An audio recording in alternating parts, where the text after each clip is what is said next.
राज्य लगी रही शीतर लहरी। सामान्य ब्रेक परे पुणी शीत बढ़िबार संभावना रही। एथिसहित घन कुहुड़ी मध्य राज्यवासी कलबल करिब।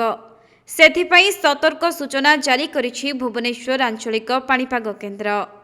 तेबे पाणीपाग केन्द्र जारी करिथिबा बुलेटिन अनुसार आगामी 3 दिन पर्यंत ओडिशार अनेक जिल्लार सर्वनिम्न तापमात्रा 2 ରୁ 4 डिग्री पर्यंत वृद्धि पाइब।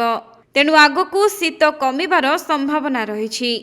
हेले 3 दिन परे सर्वनिम्न तापमात्रार 2 ରୁ 3 डिग्री पर्यंत पुणी तापमात्रा कमिब। अर्थात 3 दिनर व्यवधान परे राज्य रे पुणी शीतर मात्रा बढ़िब, जहा फलरे जनजीवन अस्तव्यस्त होई पारे बोली अनुमान करा जाउछि।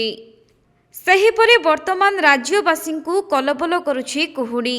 तेबे आजि ठारू 14 तारिख पर्यंत सुंदरगढ़, केन्दुझर, ढेंकानाल, अनुगुल, कटक, खर्दा, नयागढ़, कंधमाल एवं कोरापुट जिल्ला रे गोटे दुईटी स्थान रे घन कुहुड़ी हेबार संभावना रही। आसंता काली झारसुगुड़ा, पुरी, संबलपुर, कलाहांडी, जाजपुर, भद्रक, गंजाम, गजपति, जगतसिंहपुर एवं केन्द्रापड़ा जिल्ला रे गोटे दुईटी स्थान रे हालुकारु मध्यम धरणर कुहुड़ी होई पारे।